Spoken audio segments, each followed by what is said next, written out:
Venha a nós, feita a vossa vontade, assim na terra como no céu. O pão nosso de cada dia nos dai hoje. Perdoe as nossas ofensas, assim como nós perdoamos a quem nos tem ofendido. Nos livre de todo mal. Amém. Vamos então, agradecendo a oportunidade e pedindo que abençoe o nosso intento. Vamos ouvir a oração de São Francisco.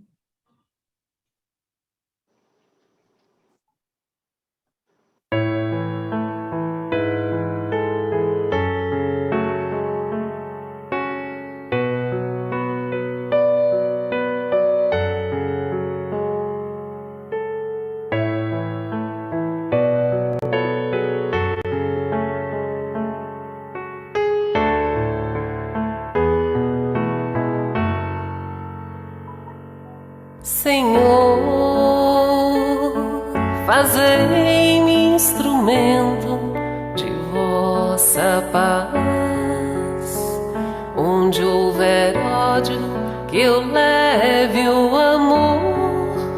Onde houver ofensa, que eu leve o perdão. Onde houver discórdia, que eu leve a união. Onde houver dúvida, que eu leve a fé. Onde houver erro, que eu leve a verdade. Onde houver desespero, que eu leve a esperança. Onde houver tristeza, que eu leve a alegria. Onde houver trevas, que eu leve a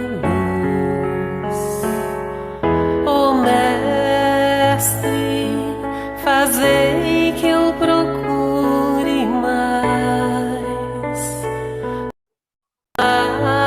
que ser consolado, compreender que ser compreendido, amar que ser amado, pois é dando que se recebe.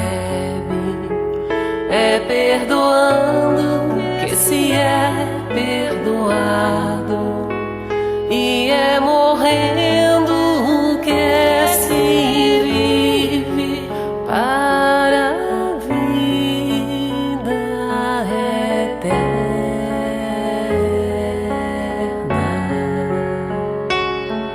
Ó Mestre, fazei que eu procure mais consolar que ser consolado, compreender que ser compreendido, amar que ser amado, pois é dando que se recebe, é perdoando que se é perdoado, e é morrendo que se vive para a vida.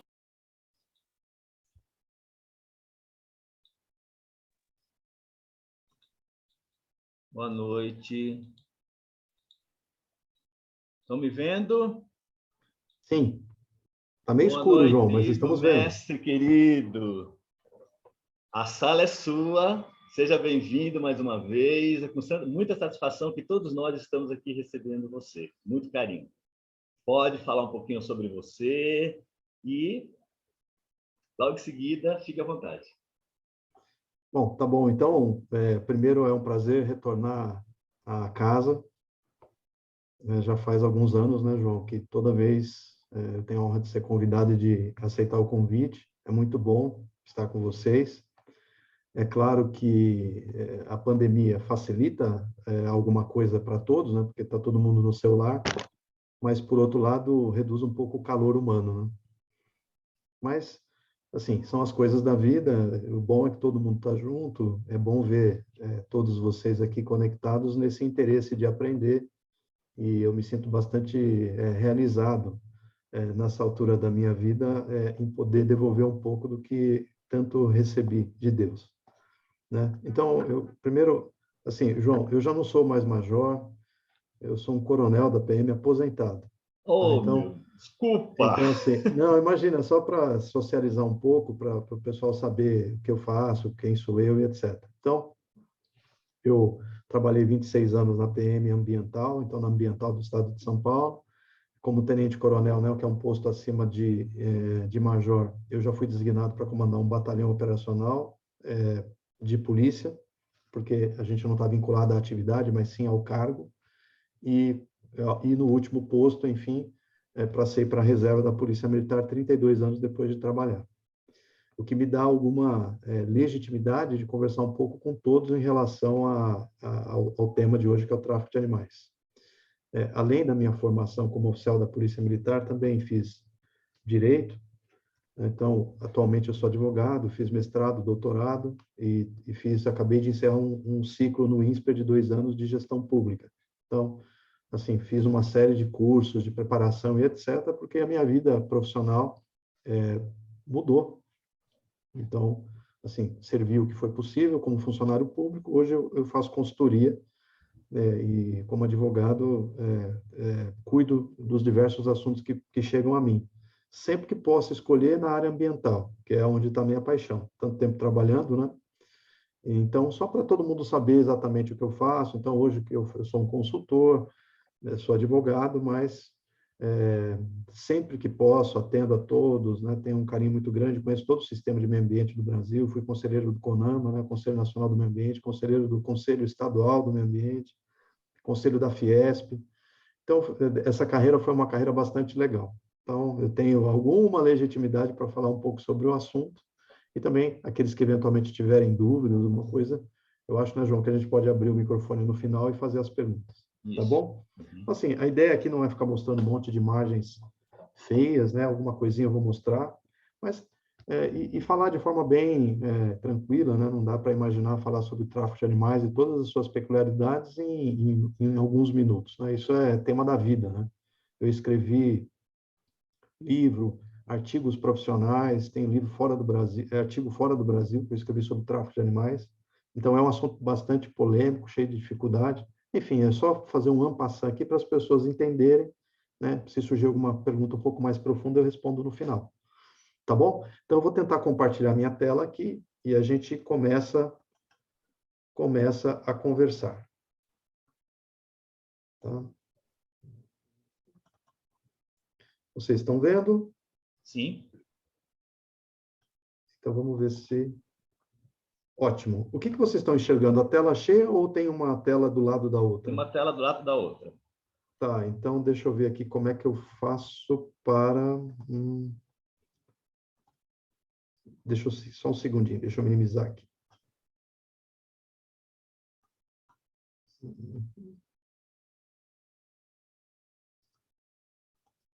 Só um segundinho, eu estou voltando aqui para não dar um pauzinho que deu.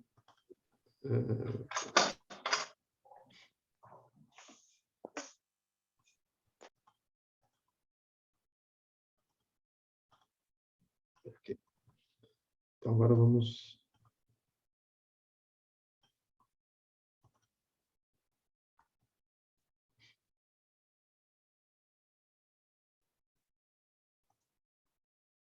Vou tentar agora compartilhar de novo e ver que pé que nós estamos. Só aqui.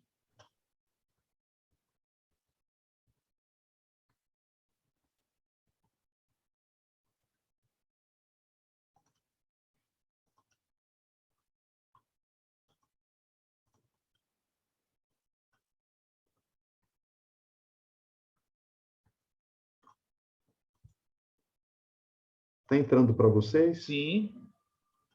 Tá, então tá. Deixa eu só entender aqui por que não está... Tá. Então, vamos lá. Vou tentar ir movimentando aqui para não... Se tiver algum problema aí na tela, alguma coisa, alguém me dá um toque, tá, João? Certo. Então tá, primeiro assim, olha, quem precisar de informações, está aí os meus contatos, tá? Hobbies, eu tenho o Instagram, que é um Instagram que eu criei assim que eu passei para a reserva. Tem o Twitter e tem esse e-mail, é mhobbies@uol.com.br. O Twitter é o Hobbies Nassaro e o Instagram é Hobbies Nassaro, tá bom? Então, sempre todas as pessoas que me procuram, dentro da medida do possível, eu respondo, dou sugestões, etc. Tá bom? É um prazer. O nosso tema aqui é falar um pouco sobre o tráfico de animais, né? O que é o tráfico de animais, na verdade, né? Num primeiro momento, a gente pensa que o tráfico de animais tem um crime escrito assim, tráfico de animais, né? Mas, deixa eu só minimizar aqui, porque eu não estou... Um segundinho, pronto. Cadê você? Minimizar. Tá, estou tentando minimizar a tela aqui, porque ela está atrapalhando a minha visão aqui. Bom, o tráfico de animais, pessoal, na verdade, nós vamos ver que não existe um tipo penal escrito traficar animais silvestres. Então, a primeira coisa que nós temos que ter em mente, como cidadão que somos, é aonde tem a previsão de que, entre aspas, traficar animal é crime. E por que é crime? O que tem de previsão em relação a isso? E aí eu já mostro essa tela. Se nós tivermos que pensar em relação a animais silvestres, então o foco do tráfico de animais é o animal silvestre. Não é o animal doméstico, nem o animal que a gente chama de domesticado. É o animal silvestre. Quando a gente fala em animal silvestre, nós estamos falando de papagaio, nós estamos falando do que? Alguém pode me dar um exemplo aí de outro animal silvestre? Cachorro do mato, o que mais? O que tem? Capivara, o que tem? Arara, o que tem? Tucano, tem todos os tipos de passeriforme que o pessoal mais gosta, canário da terra, tico-tico, tiê-sangue, galo da campina. Oi?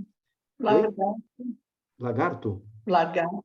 Tem Então, gente que cria. então, iguana, né? Deve ser isso que você está pensando, né? Isso, também. Tá? Porque eu moro numa área com muito mato. Isso, então, saguis. Então, assim, o que tem que Sim, ficar claro para as pessoas que nós estamos falando de animais silvestres. Nós não estamos falando de galinha, que nós chamamos de animais domésticos, nós não estamos falando de cachorro, nós estamos falando de animais silvestres, tá? Animais silvestres são aqueles animais que, quando nós chegamos aqui, eles já estavam aqui, eles não foram introduzidos, preparados, geneticamente modificados pelo homem, cruzamento. É como eles são na natureza. Esses os animais que têm uma importância na biodiversidade e, por isso, eles têm uma proteção especial, tá? Quando nós falamos de tráfico de animais, então nós estamos falando de animais silvestres, tá bom? Aonde tem previsão de qualquer coisa que envolva crime em relação a animais silvestres. Nós estamos falando, então, da Lei de Crimes Ambientais, que é a Lei 9.605 de 1998. Isso é uma informação importante, porque é fonte de conhecimento. O Brasil tem uma lei que diz que tudo que não é vedado é possível. E onde que a gente encontra o que a gente pode fazer e o que a gente não pode fazer? Na lei. E onde a gente encontra sobre crimes ambientais? Na Lei de Crimes Ambientais, que é essa Lei 9.605 de 1998. Tá bom?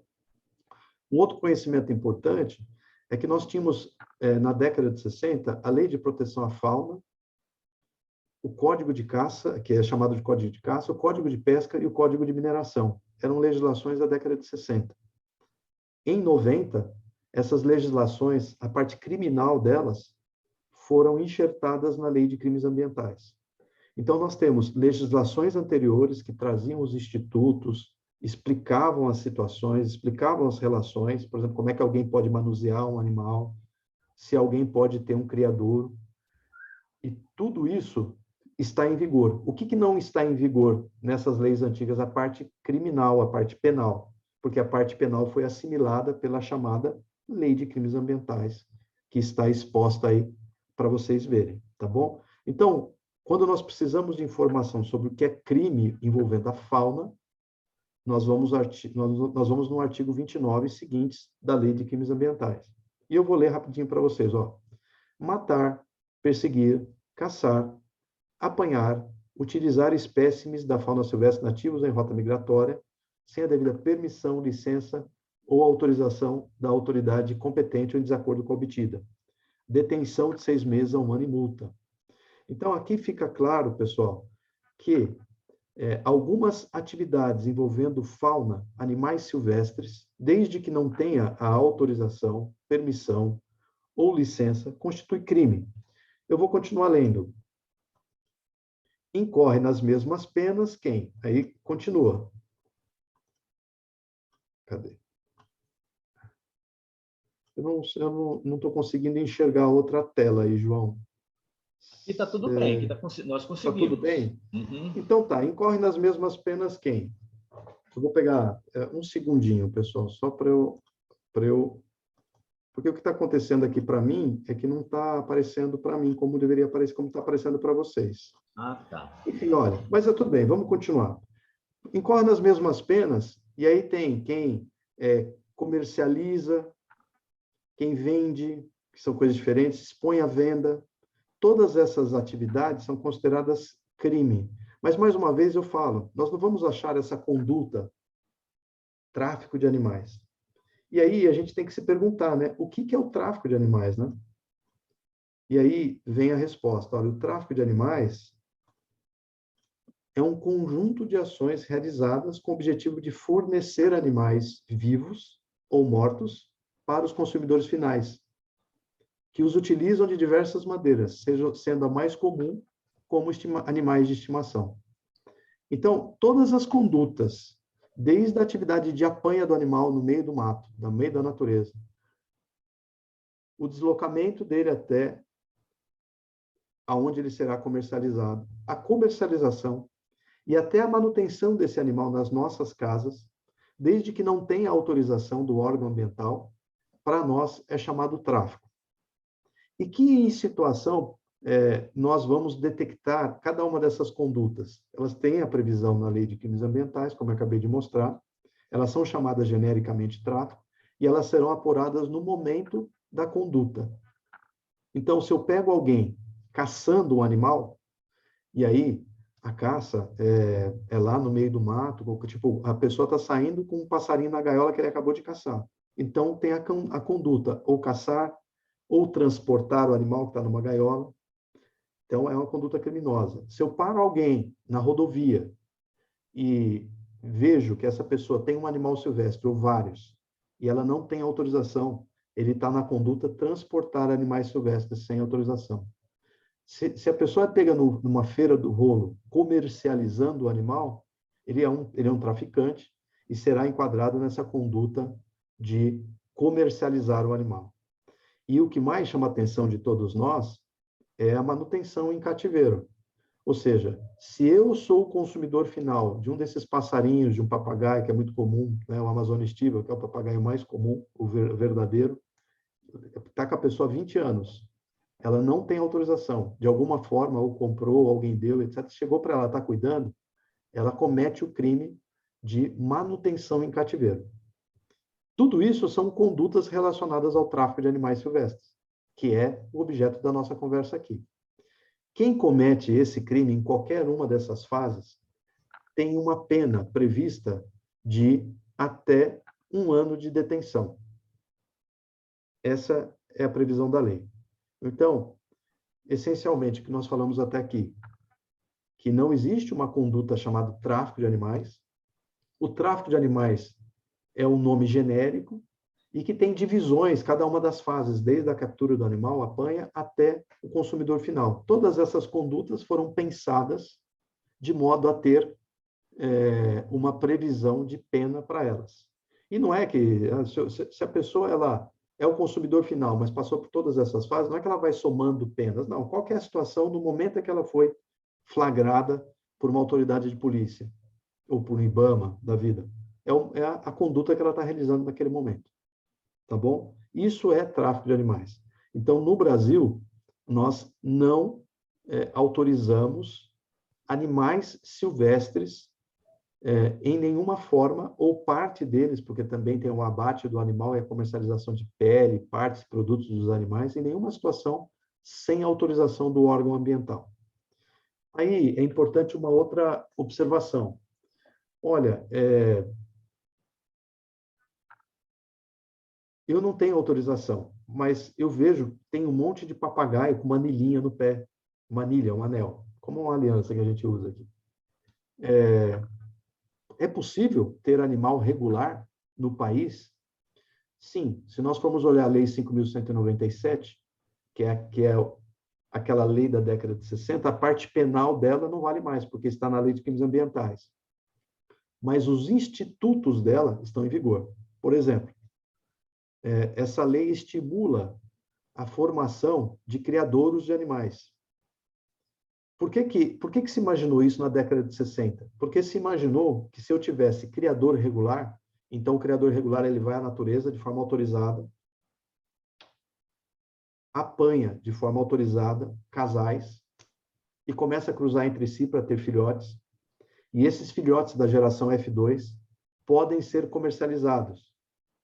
A ideia do legislador é que se eu fornecer os animais, em tese, eu vou reduzir o esforço de caça da natureza. E tem uma característica que é difícil de mudar, que é uma característica cultural das pessoas brasileiras, mas é claro, estou falando do Brasil, mas isso parece que é do mundo inteiro, de ter animais de estimação. E muitos desses animais são animais silvestres. Por exemplo, tem gente, especialmente do Nordeste, é muito comum acontecer isso, as pessoas vão atrás de tartarugas, né, de diversas espécies e colocam embaixo da cama, dizendo que isso vai melhorar problemas respiratórios que ela tem. Isso é questão de cultura. Cientificamente não tem nada comprovado. Se eu quiser comprar um jabuti de forma regular, existem criadouros que me fornecem. Se eu quiser comprar um canário da terra de forma regular, existem criadouros que me fornecem com nota fiscal, numeração, tudo certinho, como tem que ser. Acontece que essas pessoas, elas não conseguem entregar um animal depois de ter que contratar profissionais, manter o escritório, cuidar dos animais, até ele estar pronto para ser vendido, ele não consegue vender esse animal pelo mesmo preço do animal traficado. E aí a concorrência fica desleal.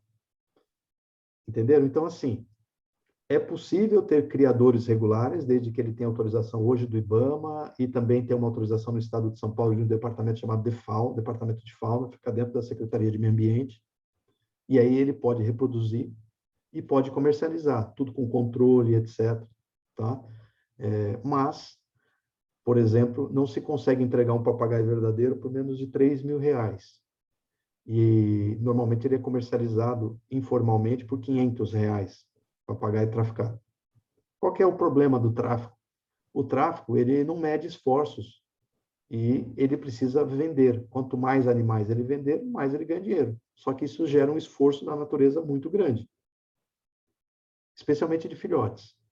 E aí você vai tendo redução da biodiversidade. Então, são milhões de animais traficados no Brasil todo ano, e como droga, nós não temos a menor noção dos números, porque é tudo escondido, porque é ilegal como droga. Então, nós não conseguimos mensurar o que nós temos de perda de biodiversidade. Então, não estou nem falando dos maus tratos que são impostos aos animais, né? Da preocupação com o bem-estar do animal. Estou falando que, especialmente os filhotes, eles são comercializados, então nós não temos a menor noção dos impactos que isso gera na natureza. De tempos em tempos, o governo, por meio dos seus diversos funcionários, servidores, empresas contratadas, eles tentam fazer algum tipo de censo na natureza, né? E o que não é fácil de fazer. Então, muitas vezes se reduz a quantidade de avistamento de determinadas espécies, e aí se indica que esse animal está ameaçado de extinção, em diversos graus de ameaçabilidade. Risco de extinção, por exemplo, é um grau de ameaçabilidade que tem inúmeras espécies no Brasil e no mundo inteiro, porque elas estão sendo tão apanhadas na natureza que está gerando a falta de avistamento e essa consideração de risco de extinção ou até mesmo extinto. O Brasil tem muitas espécies nessa situação, tá? Por quê? Porque o esforço de captura na natureza é maior porque tem pessoas que querem comprar. E isso é uma conta que não fecha, por isso a ideia de ter criadores para fornecer esses animais. Mas isso não tem gerado grandes reflexos. Tá bom? Deixa eu continuar aqui.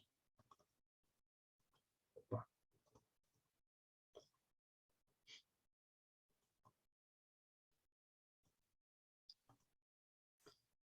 Só retomando, né? Assim, quem são as pessoas que caçam, na verdade? As pessoas que caçam os animais silvestres, em geral, eu até posso falar pela minha experiência de vida, né? Eu fui responsável por muitos assuntos relacionados à inteligência do tráfico e etc. São as pessoas pobres. E pessoas pobres que normalmente moram em áreas envoltórias de parques e unidades de conservação, sítios e etc., que têm esses animais que precisam ser explorados. É uma característica normal. Normalmente, não é o caçador que ganha dinheiro. O caçador é um pobre sem dinheiro, que depende da comercialização desses animais para sobreviver. Raramente é ele que tem dinheiro, é ele que ganha. Porque se vocês olharem aí as inúmeras observações que são feitas em relação às organizações não governamentais, elas vão falar que no Brasil, por exemplo, se trabalha com uma margem de 2,5 bilhões de dólares com o tráfico de animais anuais. São esses caçadores os responsáveis por esses valores? Não, não são. Nós temos intermediários e comerciantes no final. Esses, sim, aparentemente, são as pessoas que ganham dinheiro. Então, não há como imaginar fazer uma proposta de política pública para combater o tráfico de animais se não envolver as pessoas que estão lá na ponta capturando os animais. Mas, normalmente, essas pessoas são ignoradas, porque é muito difícil de pegar. Primeiro, eles conhecem o local melhor do que qualquer policial. Eu corri muito atrás de palmiteiro na minha vida.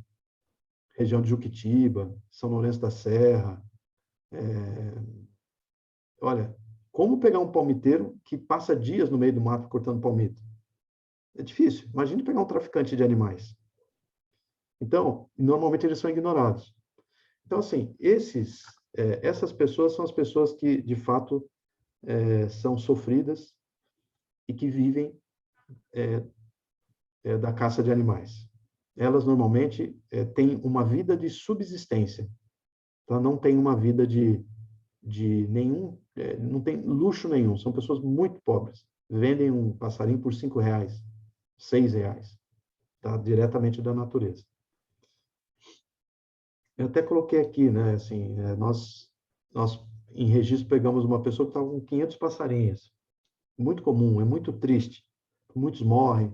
O transporte dos animais, a caça, né? E depois o transporte que a gente vai falar, sempre é feito às escondidas, submetendo os animais a maus tratos, porque a pessoa não pode ser flagrada, né? Porque se ela for flagrada, então tem que esconder. Então põe em caixa de leite, põe em copo. Assim, é uma coisa assim, triste de ver. Quem pensa na vida e respeita a vida em todas as suas formas, tem dificuldade de aceitar uma coisa como essa. Mas é a realidade, tá? Sim. São armas de caçador. As pessoas normalmente não estão acostumadas a ver cenas como essa, mas é o dia a dia de polícia, de IBAMA e etc. É o dia inteiro tentando correr atrás de caçador, tá? Essa, claro que esse tipo de situação não é 100% das vezes, porque o caçador que nós estamos falando não é quem está matando o animal, né? Ele anda armado assim, mas ele põe rede para pegar os passarinhos, ele põe armadilhas para pegar macacos, primatas, tá? Mas eu estou só dando um exemplo de ocorrências aí que eu pude ver bem de perto. E é bem por isso, né, que nós temos que ter forças de segurança sempre no ambiente rural, porque é lá de onde sai, falando do tráfico de animais, a maior parte, 100% dos animais silvestres nacionais traficados, tá bom?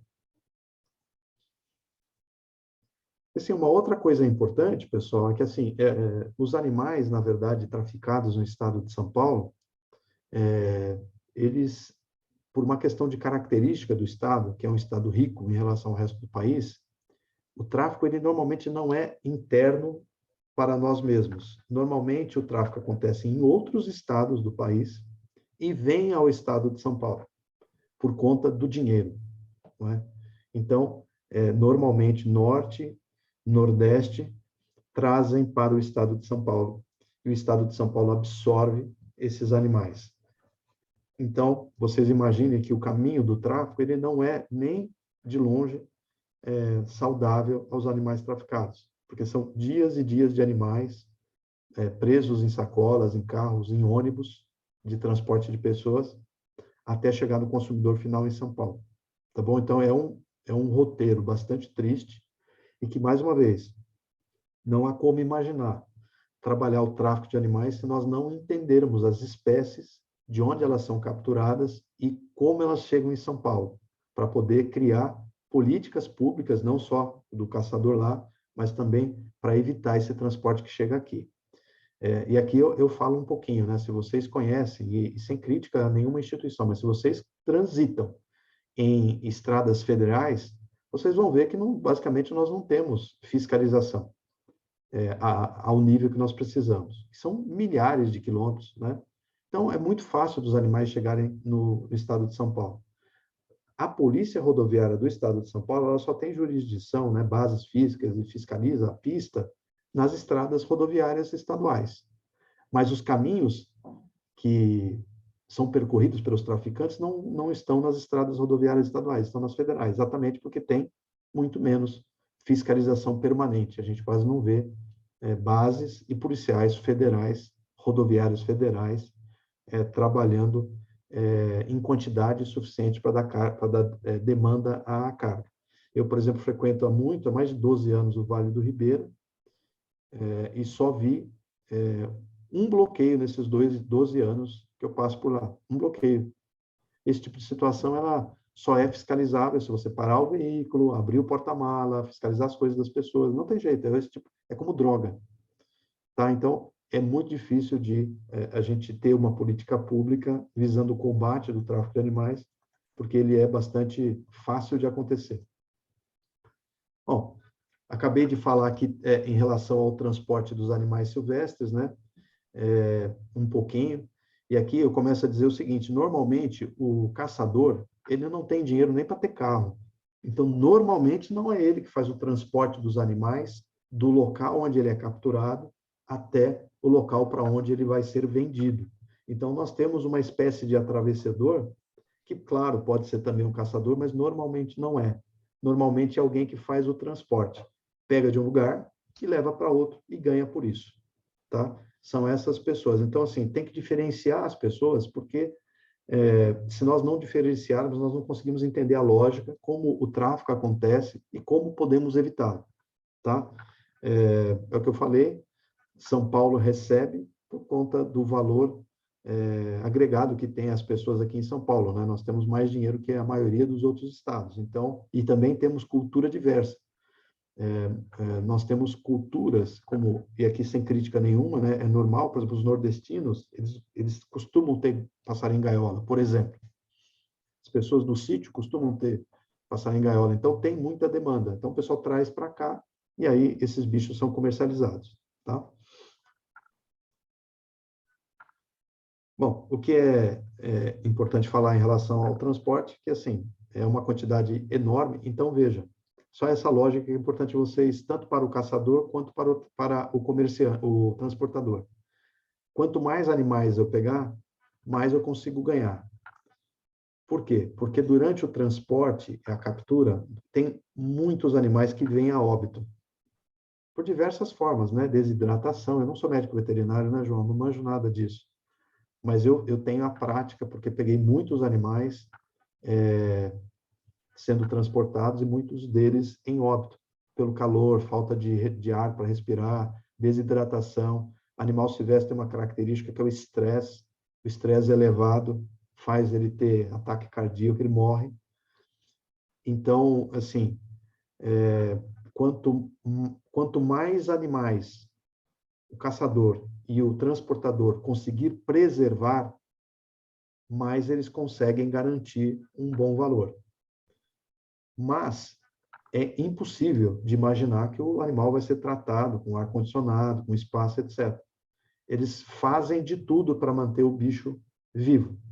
Mas se chegar 5 e eles pegaram 50, os 5 que eles vão vender vão pagar todos os outros que morreram. Então, é uma cifra negra que nós não conhecemos bem e cruel. Por quê? Porque não existe almoço grátis. O cara caçou, ele quer vender, o cara transportou, ele quer vender, e alguém precisa pagar essa conta, que vai ser dada lá ao consumidor final para aqueles animais que ficarem vivos. Tá bom? Aqui é um exemplo de uma ocorrência, né? Essa ocorrência lá de registro. Isso aí tudo tá cheio de passarinho aí nessas caixas, vocês estão vendo, né?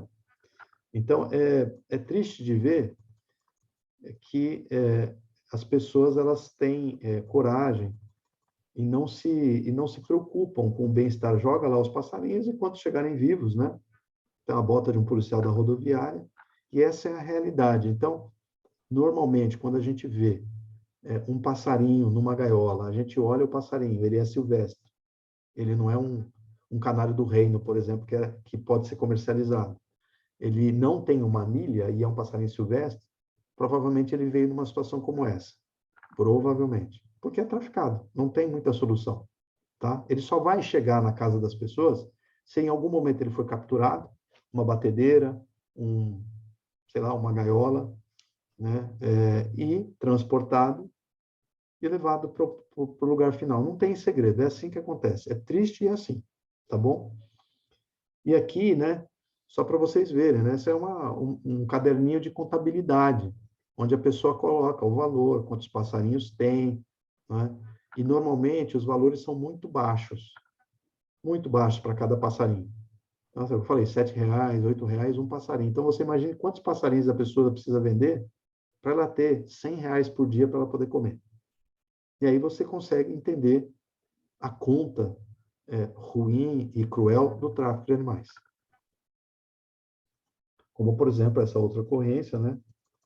Famosa, a gente parou esse carro aqui, aí você abre a parte de trás do carro, está cheio de caixa, o que tem nessas caixas, aí você começa a abrir, você vê aí já filhotes de arara. Vocês veem o meu cursor aí? Conseguem ver?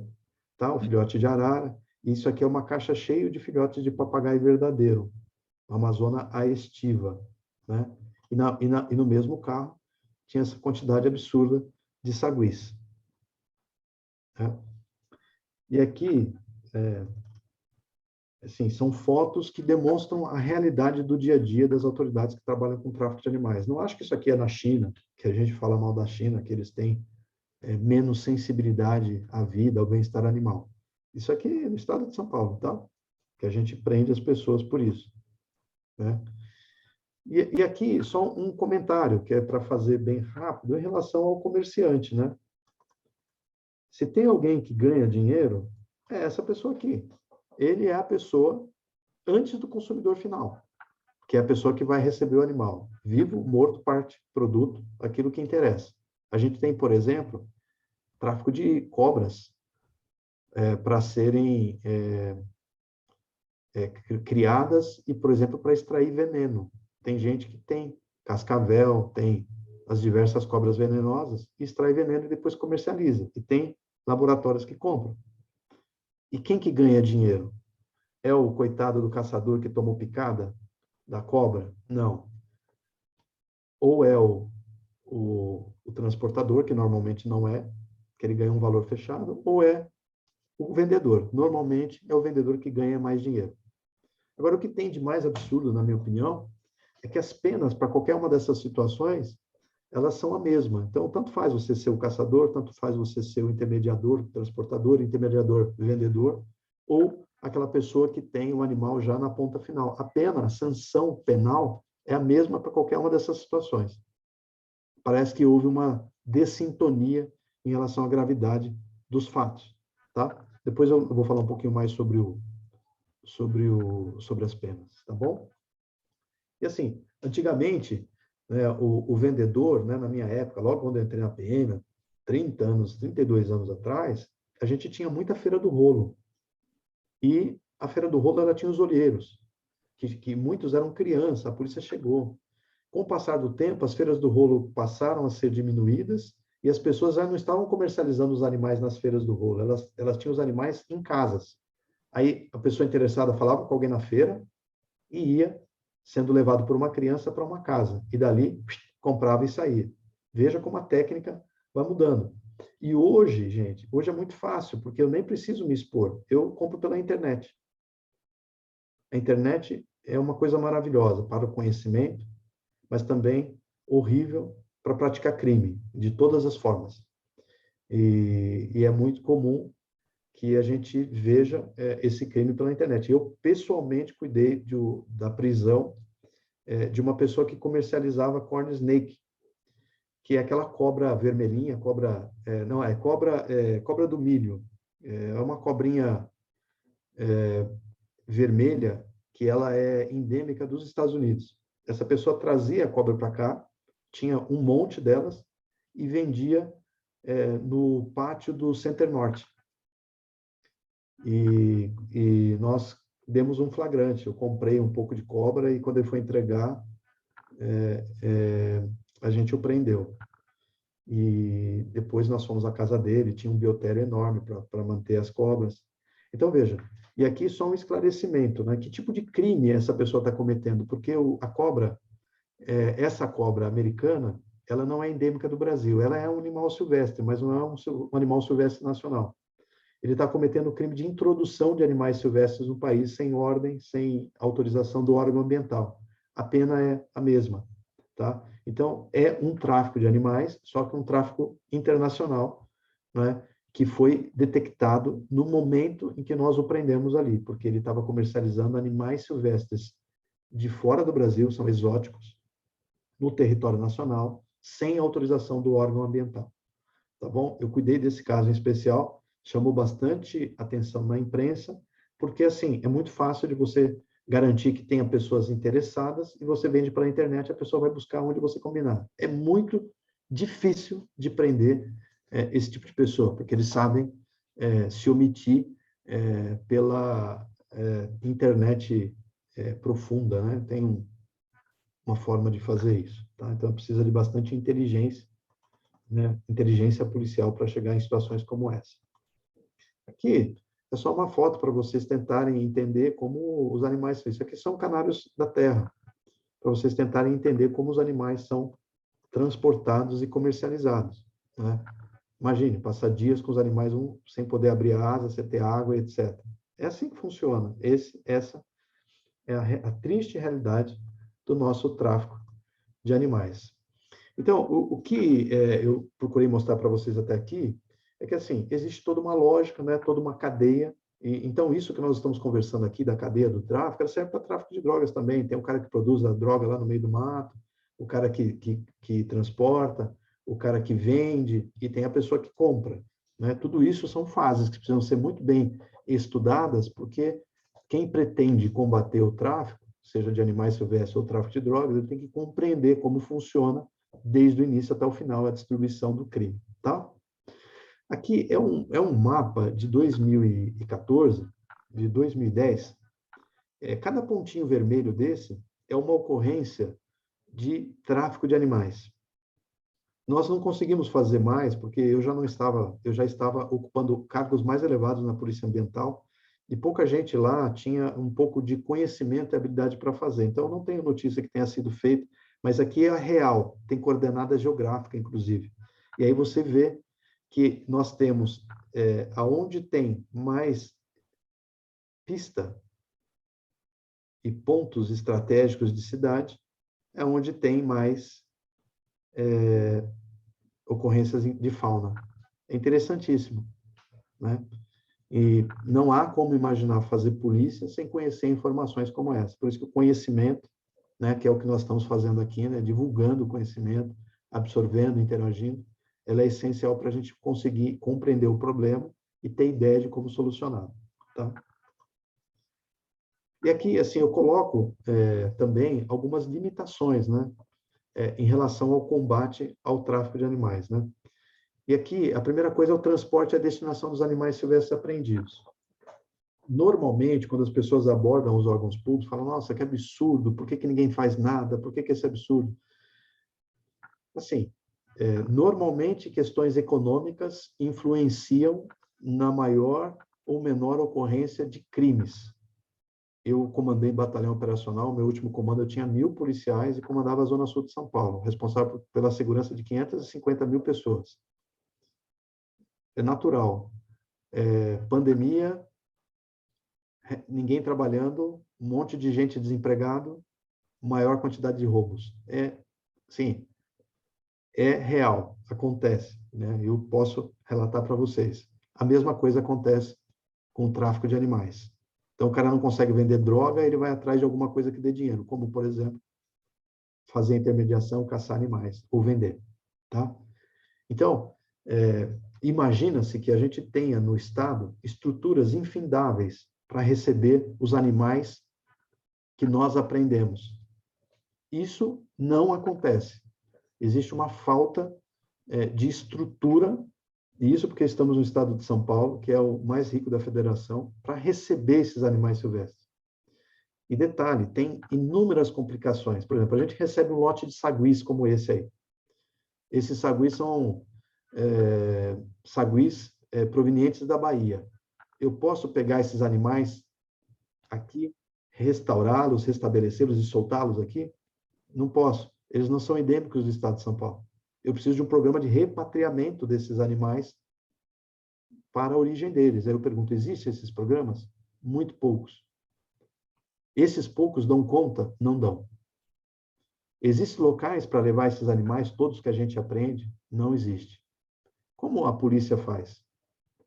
Vale-se de organizações não governamentais que acabam fazendo benemerência para o Estado, mas que também têm as suas limitações. Falta de dinheiro, falta de profissionais. A polícia apreende, por exemplo, uma carga de animais no dia de Natal à noite.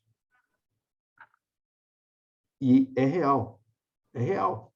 Semana passada me pediram ajuda para um cavalo que estava maltratado, já estava deitado lá no Rodoanel. Bom, você começa a procurar, eu estou aposentado, né? Eu já não tenho, assim, eu tenho que depender, eu dependo de pessoas que me ajudem a ajudá-las. Acha alguém que vai ajudar, que tenha disposição. A polícia chegou lá, ela não tem o veterinário, ela não tem, ela precisa que alguém faça, ela não tem uma estrutura de Estado. A zoonosa resolve. Não resolve. Experiência prática. Então, a falta de estrutura, ela acaba prejudicando a atividade de combate ao tráfico. Porque a percepção, assim, quanto mais eu combater, mais eu vou aprender. Por quê? Porque não há uma política na ponta da linha. Como a maior parte do tráfico de animais vem de outros estados, se aquele estado não conseguir dar conta, o que vai acontecer é que esses animais vão entrar no nosso estado. Então, uma vez falando com um comandante de outro estado, eu falei, mas pô, o tráfico passa por aí, o senhor não vê isso? Não, porque a gente não fiscaliza. Então, o que vai acontecer? Chegando em São Paulo, a gente vai fiscalizar e a gente não tem vazão para essa quantidade de animais. Então, isso é uma limitação. Então, existe também um contraponto. Nós não podemos direcionar toda a atividade para a fiscalização do combate ao tráfico, porque nós não temos para onde levar. A polícia, ela não é gestora da situação. Ela faz os atos de polícia, prende a pessoa e tem que ter um local para destinar os animais. Prender a pessoa é conosco, mas o local para destinar, não. E não tem. Então, são dramas da atividade de fiscalização. Então, nós contamos com a ONG. Então, a ONG também ela não tem espaço, ela não tem dinheiro, ela fala que não pode receber. E aí a gente fica com a batata quente na mão. Muitas vezes, mais de uma vez, aliás, muitas vezes, inúmeros papagaios, araras, etc., foram parar no meu quartel até a gente arrumar alguém que possa receber. Aí você fica dando papinha e policial trabalhando, ao invés de estar trabalhando, combatendo o tráfico e prendendo pessoas e tal, ele está lá tentando cuidar do bichinho que tem todo o direito de estar vivo. Mas é uma realidade do dia a dia da fiscalização. Então, não é uma situação singela. Uma outra coisa que é importante, pessoal, que é uma limitação ao combate ao tráfico, é a falta de informação. Cada estado tem a sua estrutura policial, que normalmente não se fala com as estruturas dos outros estados e muito menos com as estruturas federais. Então, a gente não consegue ter informação do traficante, do modus operandi, que tipo de atividade, desconfiar da pessoa. A gente não tem um banco de dados único. Isso é um problema. e todo o Estado é empinado, assim, em relação ao nariz empinado em relação à troca de informações. Então, isso é uma limitação, e a gente sente isso na prática. Tá? A Polícia Rodoviária, que está na pista federal, mas que está no Estado de São Paulo, não fala com a Polícia Rodoviária Federal em relação à inteligência de vários assuntos, dentre eles do tráfico de animais. Não é comum. É muito difícil da gente ter uma unicidade de pensamento, um programa único de combate ao tráfico de animais que consiga explorar todas essas situações de forma simultânea, envolvendo outros estados. Tá? E algo que assim, é simplesmente impressionante, que é a sensação de impunidade. Veja, e aqui é importante vocês entenderem, a lei de crimes ambientais, ela é uma junção da parte penal de fauna, de pesca e de mineração das leis da década de 60. Em 88, por conta dos coureiros do Pantanal, os crimes contra os animais, por conta daquele momento, oh, meu Deus, estão acabando com os jacarés, né? O jacaré de papo amarelo. Os crimes contra a fauna, eles tomaram uma proporção absurda. Eles passaram a ser punidos, antigamente era detenção, passaram a ser punidos com reclusão de 2 a 5 anos. E o crime passou a ser inafiançável. Tanto é que as pessoas mais velhas ainda falam, crime contra os animais é inafiançável. Não é mais. Mas foi de 88 até 98. O que aconteceu em 1998? Em 1998 foi editada a Lei de Crimes Ambientais, que nós estamos falando aqui. E voltou a ter a pena para até 1 ano de detenção. Qual que é o problema da redução da pena? É que nós temos no país uma lei chamada Lei de Crime de Menor Potencial Ofensivo. Essa lei diz o seguinte, que todos os crimes, têm pouquíssimas exceções, que tenham pena de detenção de até 2 anos, a sanção sempre será de restrição de direito e nunca de restrição de liberdade. A ideia foi tentar dar vazão àqueles crimes que eram pequenos, no entender do legislador, e que estavam gerando as pessoas a serem presas, porque lá na prisão aprendia a fazer coisa errada. E, portanto, no que se refere a tráfico de animais, gera uma sensação de, simplesmente, de impunidade. Por quê? Na prática, se eu pegar essa pessoa que a gente prendeu aí com trocentos passarinhos, papagaio e tal, levo na delegacia, essa situação vai gerar um termo circunstanciado, que na verdade não é um flagrante, é um relato. A pessoa é liberada automaticamente, ela não é presa em flagrante, ela tem que ser liberada. Ela vai ser chamada ao fórum e o promotor vai propor uma pena, que é uma sanção, na verdade, de restrição de direito, e que, na verdade, vai virar o quê? Horas de prestação de serviço para a comunidade ou cesta básica. Essa é a realidade nacional. Eu até publiquei esses dias no meu Instagram, o cara que matou lá aquela onça preta no Nordeste, depois uma outra onça sussuarana também no Nordeste, ou no Maranhão, outra no Ceará, se eu não estou enganado. Qual que é a pena para essas pessoas? Cesta básica. Por quê? Porque é a ideia da época do legislador da Lei de Crimes Ambientais. Portanto, e que foi, por exemplo, no caso de cães e gatos, não mudou a lei de sanção, agora também a restrição de até 5 anos de reclusão. Depois a gente pode até falar, se vocês tiverem dúvida. Mas em relação à sensação de impunidade, então, aquele traficante profissional, ele está se danando. Eu pago uma cesta básica e vou traficando. Pago outra cesta básica e vou traficando.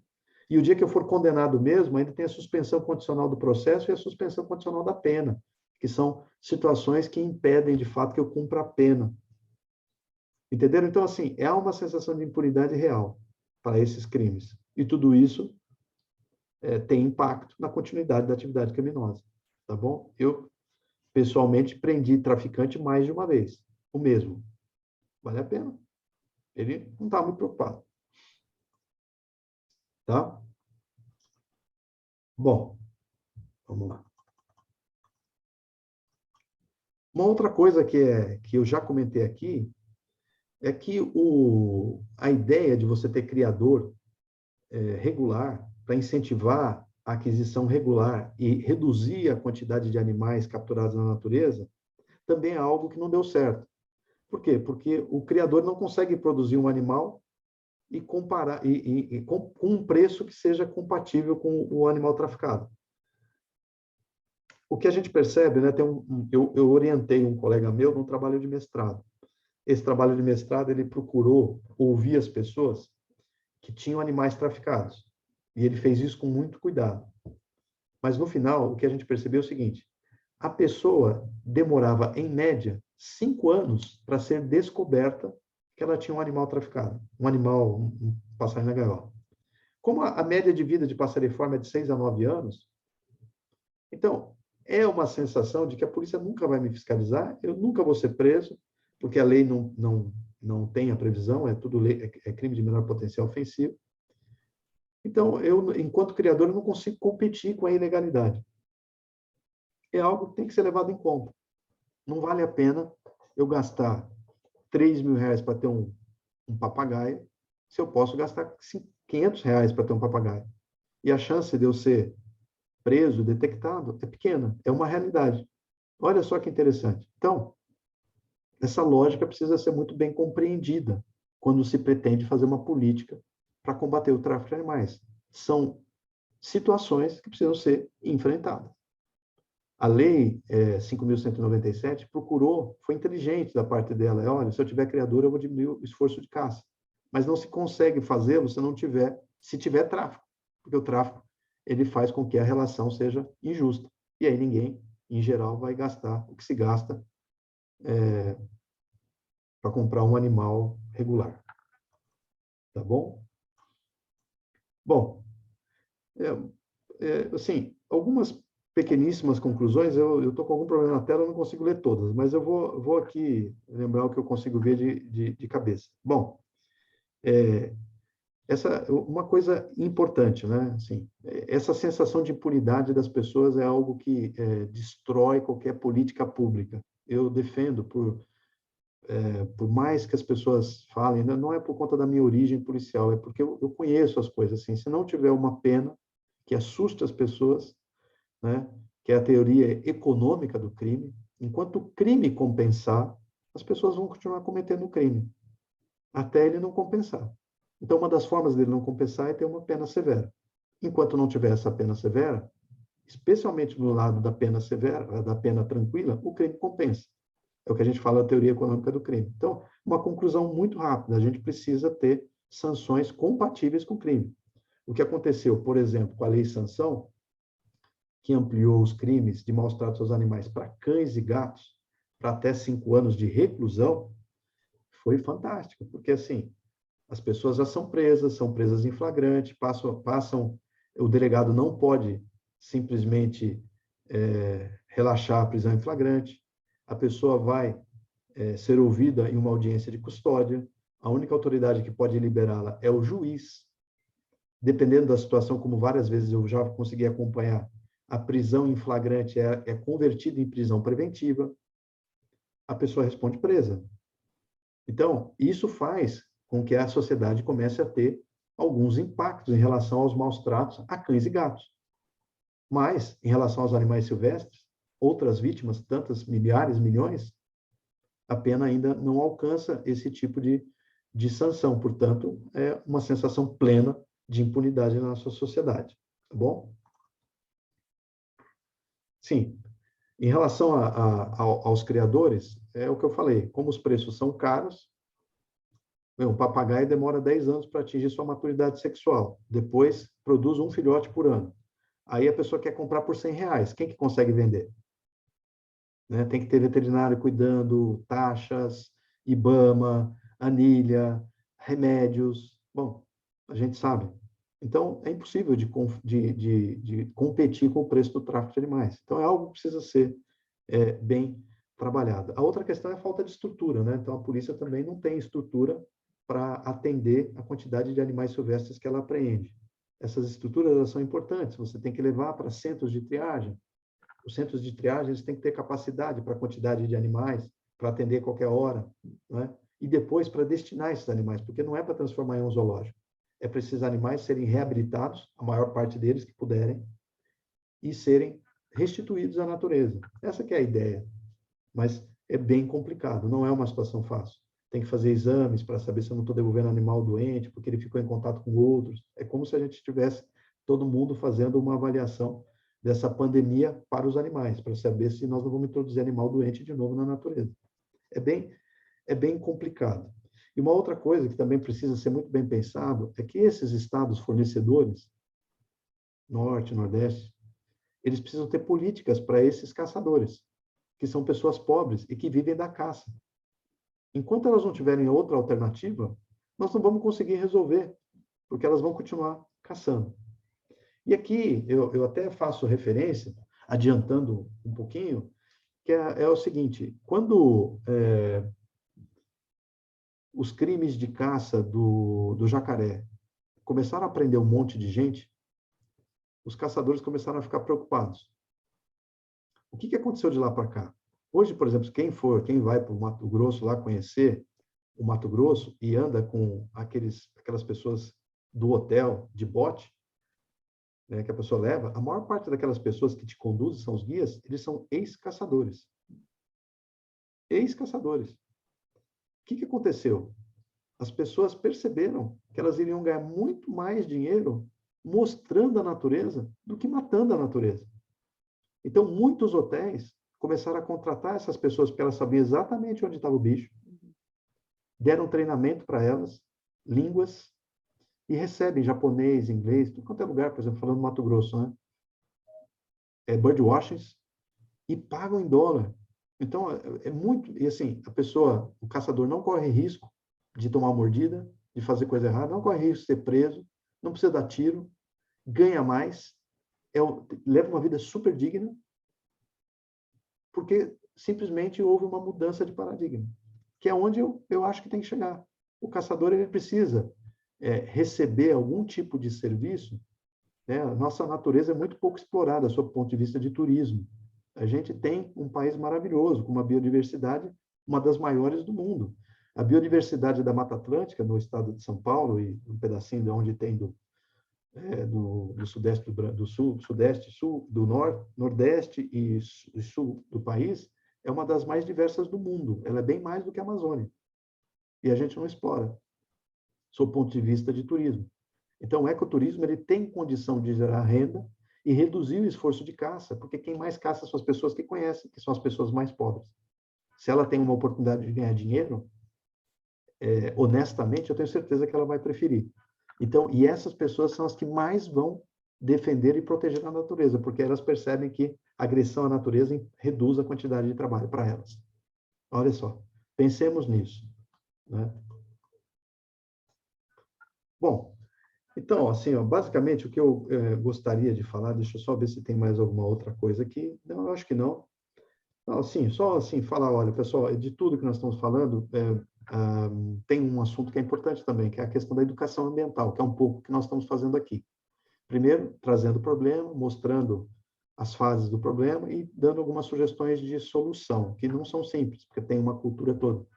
Mas, normalmente, nenhuma solução prescinde de educação e educação ambiental, especialmente para a criança. Quando eu entrei na ambiental, a cultura do povo paulista, do interior, era de caça. A gente percebe uma mudança. Tem um aumento de algumas atividades de caça, mas olha só, por conta do javali, que tem autorizações específicas, e por conta dessa ideia armamentista que tem no governo. Tá? Mas nós precisamos também ter ações específicas de educação ambiental. As crianças são a geração futura do nosso país. Se elas têm essa ideia de que passarinho bonito é o solto na natureza, que a melhor forma que eu tenho de ouvir um canto de um passarinho, como a gente ouve sabiás na época de acasalamento, de madrugada, é não tendo eles em gaiola, né? É cultivando o mato para que o mato os receba. E isso é educação ambiental. E melhor que seja para a criança, porque a criança ela está predisposta a aprender. O homem é meio o mais velho, né? Já não é tão mais fácil. Mas as crianças, sim. Então, é isso. Assim, eu queria passar essa visão em geral sobre o tráfico de animais. E espero que eu tenha conseguido conversar um pouco com vocês de uma forma bem genérica, né? Mas é o que é possível dentro do prazo que a gente tem. Tá bom? Então, João, devolvo para você a palavra aí, e se alguém tiver alguma pergunta, estou à disposição. Certo, obrigado, Rob. Sempre magnífico. Agora vamos abrir umas perguntas, né? Quem gostaria de fazer a pergunta aí para o Robes? Fique à vontade. Está todo mundo assustado? Ô, João, eu gostaria de fazer um comentário e uma pergunta, tudo bom? Tudo bem? Coronel, boa noite. Oi, querido. Em primeiro lugar, eu gostaria de falar também da tristeza que a gente viu uma reportagem essa semana, de que para capturar o filhote do primata, eles abatem a mãe também, porque o filhotinho fica agarrado na mãe até uma certa idade, e para isso, para poder contrabandear um, eles acabam matando, tirando da natureza dois, né? Esse é um ponto. Outra coisa também é a mudança aí, já o João pode ajudar, é o que a biodiversidade também vem sofrendo quando a gente traz animais, como o senhor comentou, de outros estados para cá, mas também de outros países para cá. Porque no nosso litoral a gente tem um problema sério que está surgindo, principalmente na região de Fernando de Noronha e tal, com o tal do peixe-leão, que ele veio de fora, não era nosso aqui, ele é devastador, ele come tudo que tem pela frente, né?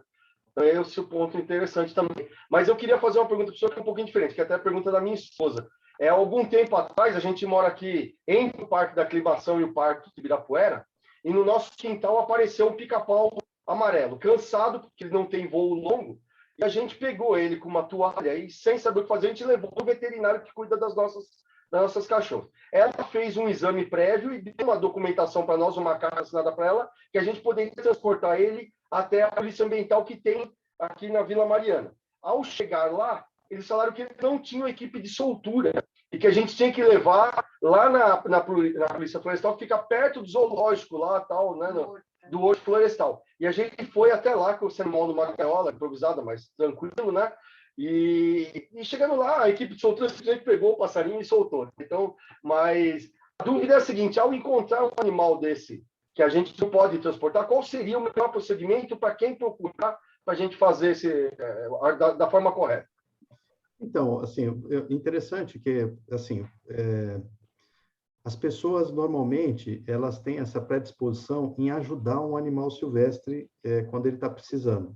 Só que poucos têm a percepção de que é necessário ter uma explicação, porque a guarda do animal silvestre, em qualquer situação, desde que não justificada, é criminosa.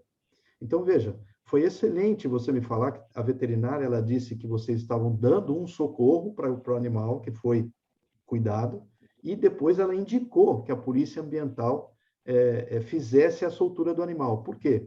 Porque se você não tem uma garantia, e você deve ter recebido, ou deve ter visto que o policial fez anotações, pediu o seu nome, porque ele fez um termo de vistoria ambiental, uma espécie de boletim de ocorrência que garante que você estava com o animal de fato para dar o primeiro atendimento, mas que depois você entregou para o órgão ambiental, que é o que tem que ser feito, tá? Então, assim, qual é o procedimento?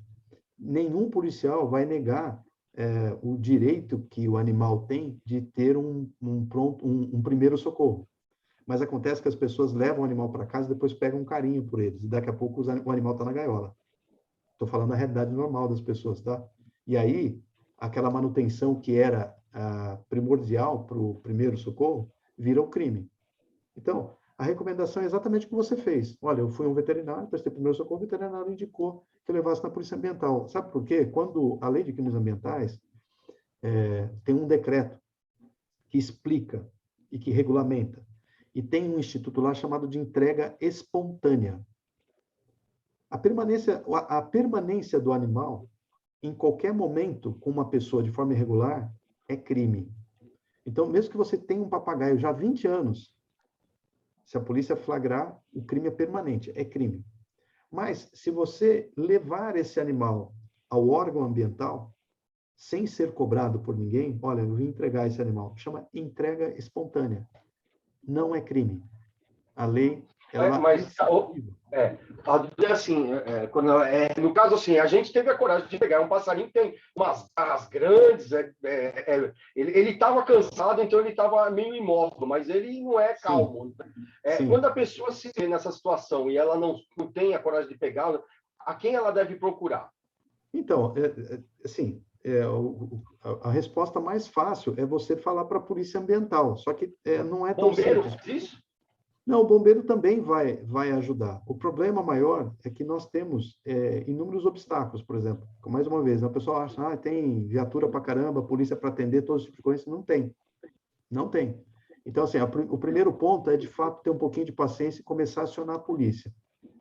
Se a polícia não, se a ambiental não tiver, a viatura tem que pedir para mandar um bombeiro. E se não tiver jeito e você tiver condições sem correr risco você mesmo, como, por exemplo, pegar uma toalha e colocar no passarinho, faça. Tá? Agora, se você o fizer, é importante que você tenha um registro, né? Que se você levou esse passarinho, de que você não está levando para casa. Mas, assim, por exemplo, no município de São Paulo, a gente tem agora, inclusive, a Guarda Municipal, que também recebeu atribuição para também atender esse tipo de ocorrência. Está todo mundo num esforço de tentar dar vazão para esse tipo de demanda, porque nós não temos fôlego. Você fala, polícia 190, polícia, eu passei a maior parte do tempo com ocorrências pendentes, 10 ocorrências pendentes, de tanto roubo, furto e etc., você não consegue. A Polícia Ambiental tem 4, 5 viaturas para o município de São Paulo. Então, é uma coisa assim, dificílima. Uma coisa importante é tentar ter um pouco de paciência, porque são ligações, etc., mas tentar conversar com a Polícia Ambiental, a primeira interessada. Se ela não tiver condição, ela vai tentar te indicar alguém que consiga te atender. Precisa ter um pouquinho de paciência. Ela vai pedir assim, olha, coloca numa caixa, tenta trazer aqui. Não traga aqui, leve direto para o Parque Ecológico do Tietê, que é um lugar que também recebe, porque ela não tem condição de ficar se deslocando. Agora, se é uma ocorrência dessas mais complexa, tendo um pouquinho de paciência, ela pode ajudar. Tá bom? Obrigado. Eu agradeço as perguntas. Tem mais uma pergunta da Ana Paula Gonçalves, que ela levantou a mão. Boa Fica à vontade, noite. Ana Paula. Boa Oi, noite, Ana. Coronel. Tudo Oi, bem? Eu Ana. não sei se Tudo você bem? lembra de mim, mas eu sou Sim, esposa do Terence. sim, que legal. Que É, bacana. então, foi um prazer realmente você estar participando. Quando eu vi ali na programação, então eu mostrei para o Marcelo, eu falei, será que é ele? Porque a gente conheceu você como tenente, né? Sim, agora sou coronel aposentado, velho pra Pois é. caramba. Mas parabéns. Obrigado. A minha pergunta é a seguinte: quando você descreveu, né, que todo conjunto de ações que configura um tráfico tem várias partes, né, do transporte, da captura, tal, e por fim da venda. Quando a gente fala dessa venda, ela inclui, por exemplo, venda ilegal de animais de animais de estimação, pets, essas coisas, ou é uma legislação diferente? Porque tem muita apreensão de canis clandestinos, aquelas coisas horrorosas que a gente já viu. E tem alguma coisa a ver? É a mesma legislação? Não, não é a mesma legislação, porque o artigo 29 da Lei de Crimes Ambientais, ele é específico para animais silvestres. Quando nós falamos de animais domésticos, você tem que ir para a mesma lei, só que no artigo 32. Ah, Tá? tá. Só que o artigo 32, ele diz que maltratar, ferir, mutilar ou abusar de animais silvestres. Você não vai localizar lá um crime por comercializar animais domésticos em feiras clandestinas. Então, na verdade, é o seguinte, para você entender, a feira clandestina, ela é clandestina porque ela não tem autorização, que a gente chama o alvará da prefeitura. Então, se a polícia chega num local como esse, a feira é clandestina, não significa que os animais estão maltratados. Significa que a feira é clandestina. Portanto, fere-se o código de posturas do município. Isso é uma infração meramente administrativa, não tem crime. Mas, se eu chego numa feira clandestina, polícia, e vejo que na feira clandestina tem animal maltratado, por exemplo, um cachorro, aí é o crime de maus tratos aos animais. É importante a gente diferenciar, porque assim, tá cheio de feira clandestina com animais super bem, super bons. Muito. Mas assim como tá cheio de pet shop, correto, sob o ponto de vista de legalidade, com animal sendo maltratado. Então, assim, diferenciamos as condutas. Animal maltratado, qualquer que seja, em qualquer situação, regular a pessoa, irregular a pessoa, é crime de maus tratos. Feira clandestina, ela só é clandestina porque não tem o alvará do município. e não há crime por não ter alvará do município. O que tem é uma irregularidade que provavelmente vai gerar multa e apreensão das coisas. E a prefeitura provavelmente não vai apreender os filhotes porque não tem o que fazer com ela. Sim, Tá? sim. Só para você entender. Eu acho que... então, assim, feira de animais domésticos e qualquer coisa envolvendo maus tratos a animais domésticos, artigo 32 da Lei de Crimes Ambientais. Uhum. Animais silvestres, artigo 29 e parágrafos da Lei de Crimes Ambientais. Tá. Óbvio, Muito maravilhoso. obrigada. Eu poderia ficar horas conversando com você, mas infelizmente nós temos um tempo, né? Esse tempo tem que ser sagrado, Sim. seguido.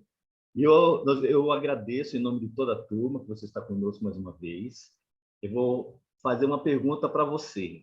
Eu até digo, João, aquelas pessoas que tiverem interesse também, eu não estou pedindo para ninguém ficar me seguindo, mas, por exemplo, no meu Instagram, eu não posto nada pessoal, são só coisas envolvendo legislação, discussões. Por exemplo, Sorocaba editou uma lei agora para comemorar o Dia do Caçador.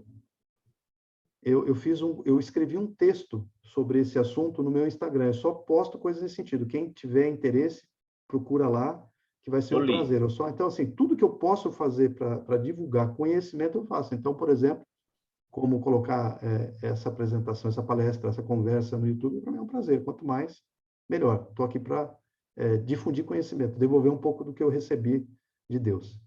Muito obrigado, meu irmão. Você sabe que foi difícil encontrar você. Lembra a minha caminhada, né? Lembro. Mas depois que encontrou, não largou mais, né, João? Quando eu encontrei, não largo mais, tá certo isso. E isso já faz uns 6 anos, eu acho. Acho que um pouco mais, até um pouco uns mais, 8. né? É exatamente isso, Robson. Então, em nome da turma, fique aí ainda, que nós vamos fazer a nossa prece final. Vai ser a nossa querida Xuxo que vai fazer a prece final. E, mais uma vez, eu agradeço em nome de toda a turma. Muito obrigado. Obrigado você, obrigado pela honra. Obrigado. Chu, você? Boa noite a todos. Estamos aqui agradecendo ao plano espiritual pela oportunidade de estarmos mais uma vez juntos. E vamos encerrar os nossos trabalhos de hoje, agradecendo a bondade divina pela oportunidade concedida e pedindo que novas oportunidades nos sejam dadas. Agradecemos ao Mestre Jesus o amparo que nos deu e, em nome dele, a cobertura das instituições do mundo maior que ampararam os nossos trabalhos. Agradecemos as vibrações amorosas de Maria de Nazaré, o amparo e a orientação de nossos mentores e a cooperação dos amigos e companheiros de trabalho do mundo espiritual. De nossa parte, vamos vibrar de nossos corações o sentimento do amor, da paz e da fraternidade, procurando envolver todos aqueles que ainda estejam ligados a nós, por qualquer motivo, sejam pelos laços de afeto ou pelas algemas do desafeto, através da prece que o Mestre Jesus nos ensinou. Pai nosso que estais no céu, santificado seja o vosso nome. Venha a nós o vosso reino, seja feita a vossa vontade, assim na terra como no céu. O pão nosso de cada dia nos dai hoje, perdoai as nossas ofensas, assim como nós perdoamos a quem nos tem ofendido. E não nos deixeis cair em tentação, mas livrai-nos de todo mal. Pois seu é o reino, o poder e a glória, desde o começo, sem princípio, agora e para sempre. Amém. E agora eu vou dizendo assim a vocês. Eu me abraço a vocês e uno meu coração aos seus, para que juntos possamos fazer tudo aquilo que sozinho não conseguiríamos. Tudo estará bem, enquanto os laços que nos unirem forem maiores do que aqueles que nos separariam. Nós somos fortes no Senhor e na força do seu poder. Nós somos fortes no Senhor e na força do seu poder. Nós somos fortes no Senhor e na força do seu poder. Que assim seja, com a graça de Deus.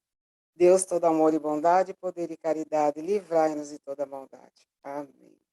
Obrigado, Chu, sempre linda. Muito obrigado. Pessoal, boa noite a todos. Tenham uma excelente semana. Semana que vem é a nossa última aula do curso. A semana que vem, pessoal, todo mundo com a câmera ligada para a gente ser reconhecidos. Quero ver o rostinho de cada um de vocês, tá bom? Beijão a todos. Robson, obrigado, noite. querido. Uma Boa boa noite. Obrigada. semana a todos. Boa noite. Fiquem com Deus. Beijo. Boa noite, obrigada. Boa noite. Tchau.